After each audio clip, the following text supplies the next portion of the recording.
અંગ્રેજીમાં આપણે પહેલો પાઠ ભણવા જઈ રહ્યા છીએ. પહેલું લેસન છે આપણું the journey of my life, મારા જીવનની મુસાફરી. ક્યાંથી ક્યાં સુધી? તો ફ્રોમ અર્થ ટુ એવરેસ્ટ, જમીનથી એવરેસ્ટ એટલે કે માઉન્ટ એવરેસ્ટ જે દુનિયાનું સૌથી ઊંચું શિખર કહેવામાં આવે છે ત્યાં સુધીની જર્ની છે. કોના વિશેની છે? તો કે અરુણિમા સિન્હા નામના એક વ્યક્તિની છે, જેમાં 4 અલગ અલગ ભાગમાં તે પોતે પોતાના જીવનની હકીકત વર્ણવે છે. શું છે એમાં? તો કે અરુણિમા સિન્હા છે એ પોતે એક તો બાહોશ તો છે જ, નીડર પણ છે અને હિંમતવાન પણ છે. કઈ રીતે? તો કે પોતે પોતાના કૃત્રિમ પગથી, આર્ટિફિશિયલ લેગથી કેવી રીતે પોતાનું માઉન્ટ એવરેસ્ટ સર કરે છે એના વિશેની અહીંયા માહિતી આપવામાં આવી છે. એ પોતે પોતાના શબ્દોમાં આ વર્ણન કરે છે. તો જોઈએ આપણે કે આ લેસનમાં શું કહેવામાં આવે છે. તો કે અરુણિમા સિન્હા છે એ પોતે જ્યારે 24 વર્ષના હોય છે ત્યારે એક ટ્રેનમાં મુસાફરી કરતા હોય છે અને એ મુસાફરી દરમિયાન કેવી રીતે એમનો પગ કપાય છે એ વિશેનું વર્ણન કરવામાં આવ્યું છે પહેલા દ્રશ્યમાં. તો અરુણિમા સિન્હા વિશેની અહીંયા માહિતી આપવામાં આવી છે. તો આપણો પહેલો યુનિટ છે, શું યુનિટ છે? તો ધ જર્ની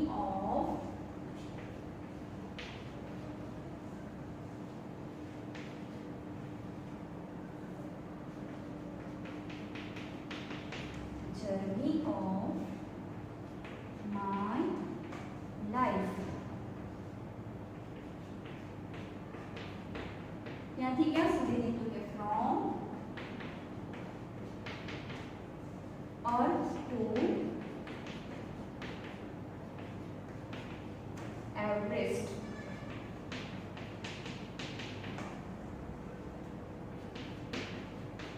બહુ સરસ લેસન છે આપણો પહેલો અરુણિમા સિન્હા વિશેનો. તો જોઈએ આપણે એમાં શું કહે છે અરુણિમા સિન્હાનું અહીંયા લેસનમાં. તો દરેક વિદ્યાર્થી પુસ્તકમાં આવવું જોઈએ. Arunima Sinha was a national level of volleyball players. Arunima Sinha છે એ પોતે રાષ્ટ્રીય કક્ષાએ, ભારતીય કક્ષાએ શું છે? વોલીબોલ પ્લેયર છે. નેશનલ એ સ્પેલિંગ પણ આપણે સાથે સાથે જોતા જઈશું. નેશનલ એટલે રાષ્ટ્રીય, નેશનલ એટલે રાષ્ટ્રીય, ભારત લેવલ, ભારત કક્ષાએ શું છે? વોલીબોલ પ્લેયર છે. બીજું, when she was traveling on a train, જ્યારે તેઓ, when એટલે જ્યારે, she was તેણી, traveling મુસાફરી, on a train ટ્રેનમાં મુસાફરી કરતા હતા. some thugs, thugs, thugs એટલે લૂંટારાઓ. થગ શું આવે છે? લૂંટારાઓ. કેટલાક લૂંટારાઓ try to snatch her golden chain. શું કરે છે? પ્રયત્ન કરે છે. try to snatch, snatch એટલે ખેંચવું, છીનવવું. to snatch, snatch એટલે snatch, છીનવી લેવું, છીનવવું, ખેંચવું. શું કરે છે? છીનવવાનો, ખેંચવાનો પ્રયત્ન કરે છે એમની સોનાની ચેનને. She fought back but was thrown out speeding the train. શું છે? She fought તે ઝઘડે છે. fight નું fought ભૂતકાળનું રૂપ છે. She fought back તેની સામે લડત આપે છે. but પણ was thrown out પણ તેઓ બહાર ફેંકાઈ જાય છે. ક્યાં? the speeding train ચાલતી ટ્રેનની બહાર. and lost her left leg અને પોતાનો ડાબો પગ ગુમાવી લે છે. this happened આ દરમિયાન when she was 24 years. કેટલા વર્ષના હતા તેઓ? 24 વર્ષના હતા. however this incident never affected her spirit. આમ છતાં પણ, however આમ છતાં પણ, this incident આ પ્રસંગ થયા છતાં પણ never affected અસર ન થઈ. affected એટલે અસર, never ન થઈ. શેના ઉપર ન થઈ? her spirit પોતાના લક્ષ્ય ઉપર અસર થઈ નહીં. at all India Institute of Medical Science, Delhi, an artificial leg was fitted.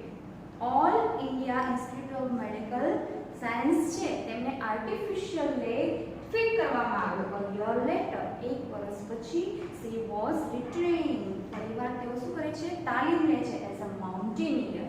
પર્વતારોહક તરીકેની તાલીમ લે છે. retrain એટલે તાલીમ લેવી. retrain તાલીમ લેવી. શેના? તો એસ કોની માફક? તો માઉન્ટેનિયર. માઉન્ટેનિયર એટલે પર્વતારોહક. માઉન્ટેનિયર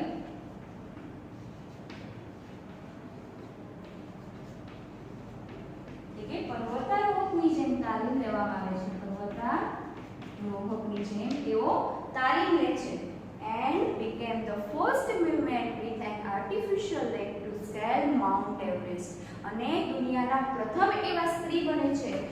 સેમ કોણ? તો કે કઈ રીતે? તો કે પોતાના કૃત્રિમ પગ સાથે પોતે માઉન્ટ એવરેસ્ટ સ્કેલ કરે છે, સર કરે છે, એવા એ પ્રથમ સ્ત્રી બને છે. તો આર્ટિફિશિયલ એટલે કૃત્રિમ.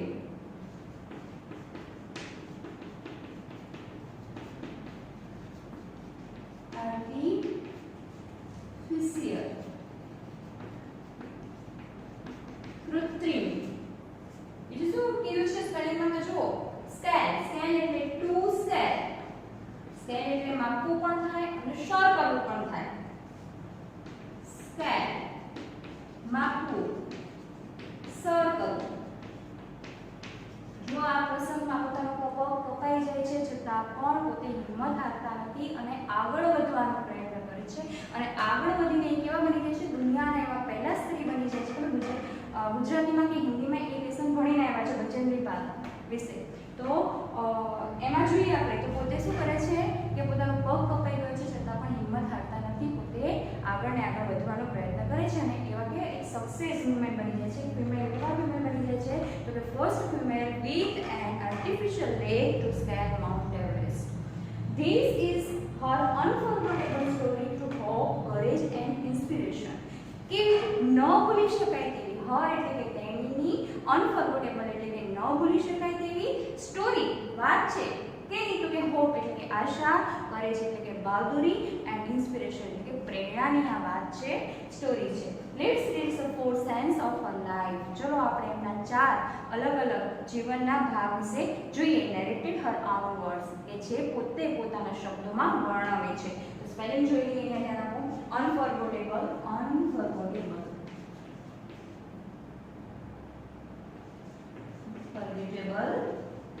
એટલે ન ભૂલી ન શકાય તેવું.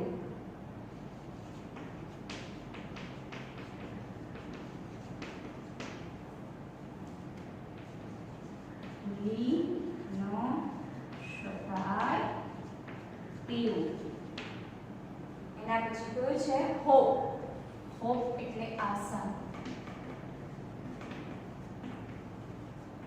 સાથે સાથે સ્પેલિંગ પણ આપણે જોતા જઈએ છીએ. એના પછી કરેજ.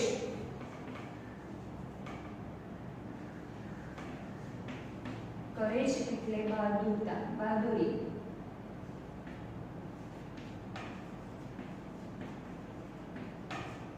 એના પછી ઇન્સ્પિરેશન. ઇન્સ્પિરેશન એટલે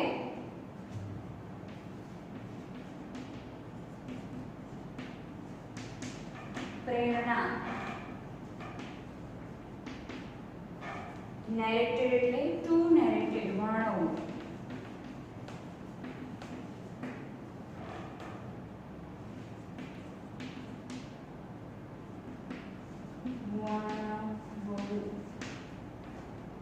એન્ડ આઉન વર્ડ્સ પોતાના શબ્દોમાં.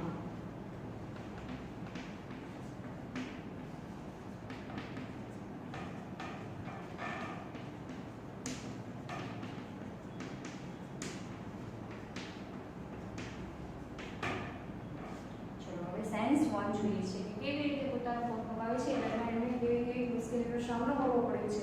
તો જોઈએ. આઈ હેડ સ્ટાર્ટેડ ડોઝિંગ. મને ઊંઘ આવતી હતી. ટ્રેનમાં હતા, ઠંડો પવન આવતો હોય એટલે સ્વાભાવિક છે કે ઊંઘ આવે, ઝોકા આવે. તો શું કહે છે? આઈ હેડ સ્ટાર્ટેડ ડોઝિંગ. મને ઝોકા આવતા હતા. ડોઝિંગ યાની ઝોકા આવવા.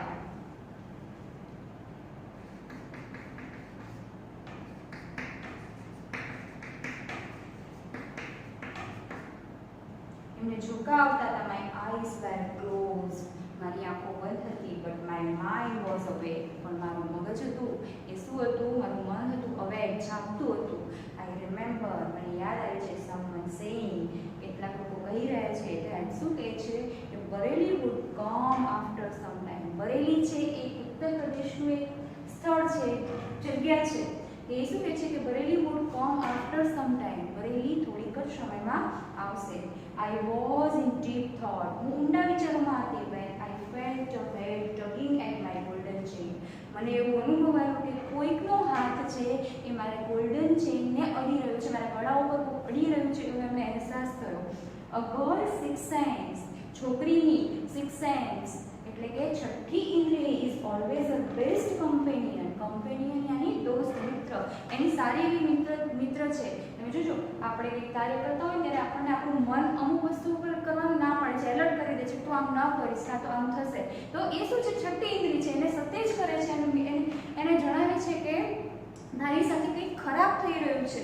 તો શું કહે છે કે ગર્લ સિક્સ સેન્સ એટલે કે છોકરીની છઠ્ઠી ઇન્દ્રિય is always her best companion. એની સારી એવી મિત્રતા હોય છે, હંમેશા જ સારી એવી મિત્ર છે. એન્ડ ઇન્સ્ટન્ટિવલી ઓપન માય આઈઝ, મેં તરત જ મારી આંખ ખોલી દીધી. એન્ડ શો, અને જોયું 4 or 5 young men around me, 4-5 હટ્ટા-કટ્ટા માણસો મારી આજુબાજુમાં છે. ધેટ ડ્રંકન લુક, તેમનો લુક કેવો હતો? ડ્રંકન, પીધેલો હોય તેવો દેખાવ હતો એમનો. એન્ડ બિહેવિયર ગેવ મી, અને તેમનું જે વર્તન હતું એ મને જણાવતું હતું as linking of their intention. Linking એટલે સંકેત આપવો. લિંકિંગ એવો સંકેત આપી રહ્યો હતો, એમનો જે હેતુ છે, એમનો જે ઈરાદો છે એનો મને સંકેત આપી રહ્યો હતો. આઈ સ્ટૂડ અપ, હું ઊભી થઈ ગઈ. ઇન અ ફ્લાશ, ફ્લાશ તરત જ હું ઊભી થઈ ગઈ. એન્ડ ટુ ટેલ ધેમ, અને કીધું મેં એમને કે I had no intention of parting with my golden chain. મારો કોઈ જ ઈરાદો નથી કે હું મારી ચેન તમને આપી દઉં.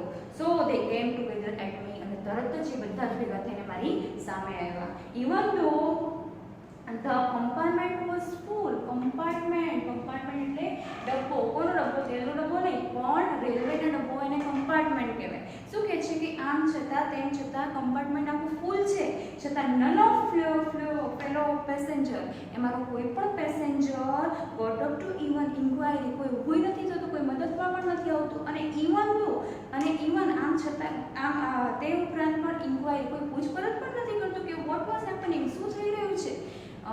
એવું પૂછતા નથી કે એ ભાઈ તારે શું કામ છે, કેમ આવી રીતના હેરાન કરે છે, એવું કોઈ ઇન્ક્વાયરી કરવા પણ આવતું નથી. ફોરગોટ અબાઉટ, આ બધું ભૂલીને they are coming to my rescue. મારા રેસ્ક્યુ એટલે બચાવ, મારા બચાવ માટે હું આગળ આવી. રેસ્ક્યુ બહુ સરસ સ્ટોરી છે. જુઓ, પોતે હારતા નથી, આટલા બધા માણસોને જોઈને પણ એની સામે લડત આપે છે. રેસ્ક્યુ એટલે બચાવ કરવો.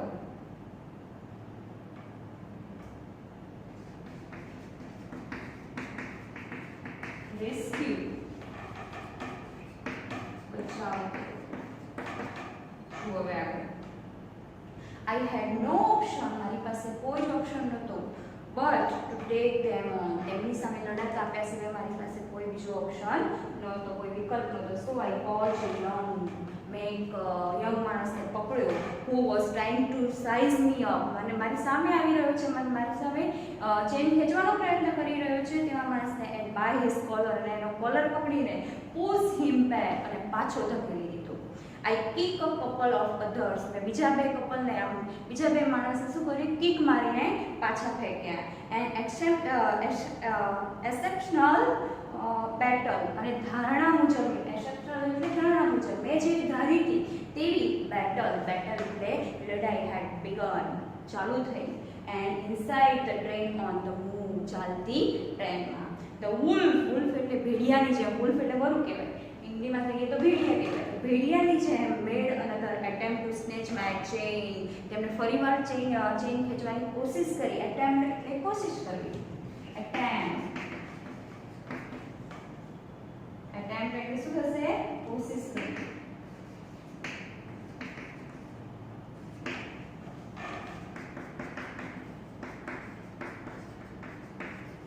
શું કરે છે? ભેડિયાની જેમ તેમણે ફરીવાર કોશિશ કરી બીજાએ કે મારી ગોલ્ડન ચેન ખેંચવાની. સ્ટીલ આઈ રેસ્ટેડ, મેં શું કર્યો? તેનો વિરોધ કર્યો. until one of them driven by frenzy gave me an extra hard kick. અને પાગલપનમાં, ફ્રેઝી એટલે પાગલપન જેવો અહેસાસ હોય એવો, ફ્રેઝી રૂપમાં તેને મને ધક્કો મારીને શું કરી દીધી? જોરથી કિક મારી. And using all his force, પોતાની બધું જ હિંમત વાપરીને, ફોર્સ એટલે હિંમત વાપરીને, ઓફ બેલેન્સ, મારો બેલેન્સ છૂટી ગયું. And I could not recover in time. અને હું ફરીવાર એને કવર કરી શકી નહીં. I literally flew out of the train. હું રીતસર, literally એટલે રીતસર, ટ્રેનની બહાર ફેંકાઈ ગઈ. Still holding my mobile phone. મને યાદ છે કે મારા હાથમાં શું હતું? Still holding, મારા હાથમાં મોબાઈલ હતો. I was mid-air when I flew right into another train moving on the next train. Next track શું કહે છે કે આઈ મિડ એર, હું હવામાં હતી. વેન ફ્લ્યુ રાઇટ ઇનટુ, અને મારી એક્ઝેક્ટ સામે another train moving on next track, અને મારી એક્ઝેક્ટ સામે બીજી ટ્રેક ઉપર બીજી મૂવિંગ ટ્રેન, બીજી ટ્રેન પસાર થઈ રહી હતી. My body hit the moving steel, ચાલતી ટ્રેનમાં મારું શરીર ત્યાં જઈને અથડાયું. એન્ડ રિમેમ્બર્ડ, અને રિબાઉન્ડેડ ટુ માય ટ્રેન, અને ત્યાંથી અથડાઈને સીધું જ મારી ટ્રેને રિબાઉન્ડેડ થયું, પાછું ફેંકાયું. એન્ડ ધીસ પિંગ પોંગ, તમે જોજો બોલ નાખીને પિંગ પોંગ ઉછળીને બહાર આવે છે. શું કહે છે કે ધીસ પિંગ પોંગ આવી જ રીતે must have continuous for several second, થોડીક સેકન્ડ તો આવું જ ચાલ્યું કે મારી બોડી અહીંયા અથડાણી, બીજી ટ્રેનને અથડાણી, આમ ને આમ સતત ને સતત ચાલુ રહી. એન્ડ બિફોર ગ્રેવિટેશનલ ફોર્સ એટલે ગુરુત્વાકર્ષણ બળ, સ્પેલિંગ લખતા રહો હારે હારે. લિટરલી,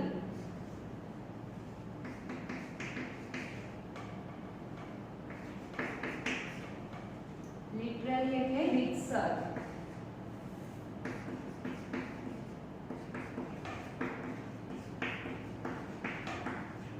રીતસર. એના પછી રિબાઉન્ડેડ, પાછું ફેંકાવો.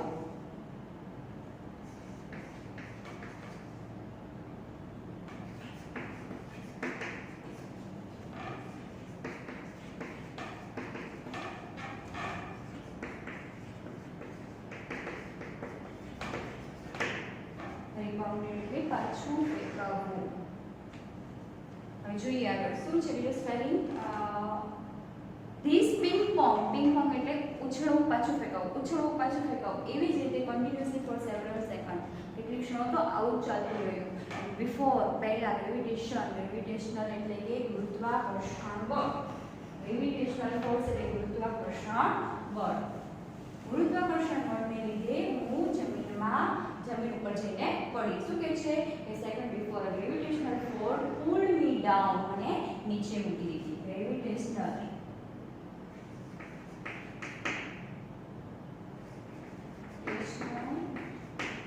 ફોર્સ એટલે બળ.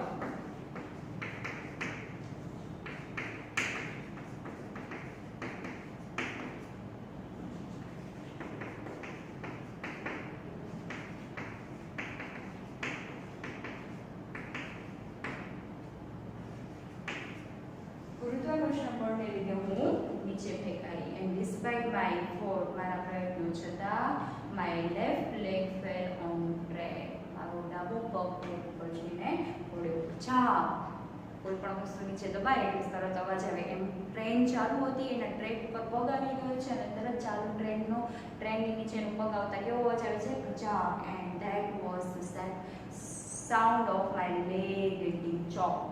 શું છે? અને આ અવાજ છે પોતાનો પગ ચીપાઈ જવાનો. And there was no one to hear my intense scream. મારી ચીસોને સાંભળવા વાળું ત્યાં કોઈ જ નહોતું. અંધારો પટ હતું, અંધારું થઈ ગયું હતું, કોઈ એની ચીસ સાંભળવા માટે નહોતું. I lay motionless for while watching the red. થોડી વાર તો કેવી પડી ગઈ? એકદમ મોશનલેસ, ગતિહીન થઈ ગઈ. And watching the red light, tail light of the train. Train જતી રહી છે, એનો પગ પીછાઈ ગયો છે એની નીચે, અને પોતે ટ્રેન જાય છે એની પાછળની રેડ લાઇનને જોતી રહે છે. એકદમ મને ઝાંખી પડી જાય છે. એન્ડ ફેડેડ ઇન્ટુ ડાર્કનેસ, અને ડાર્કનેસમાં અદૃશ્ય થઈ જાય છે. ધેન આઈ ફેઇન્ટેડ, અને હું કેવી થઈ જાઉં છું? બેભાન થઈ જાઉં છું.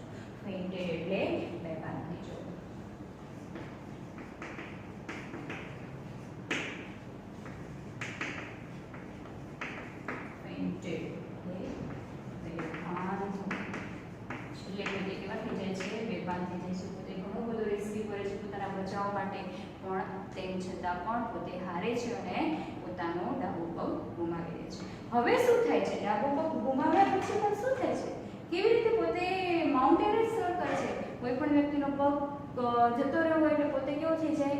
એકદમ નિરુત્સાહી થઈ જાય, ગુસ્સામાં રસ ન લે, પણ આ પોતે પણ પગ ગુમાવી દે છે છતાં પણ પોતે આગળ વધવાની વૃત્તિ ધરાવે છે. ભલે મારો પગ જતો રહ્યો પણ મારે જે સક્સેસ થવું છે, સફળ થવું છે, એના માટે સતત ને સતત પ્રયત્નો કરતા રહે છે. એવું આપણા પહેલા દૃશ્યમાં જણાવવામાં આવ્યું છે. હવે નેક્સ્ટ આપણે બીજું સાયન્સ બીજા લેક્ચર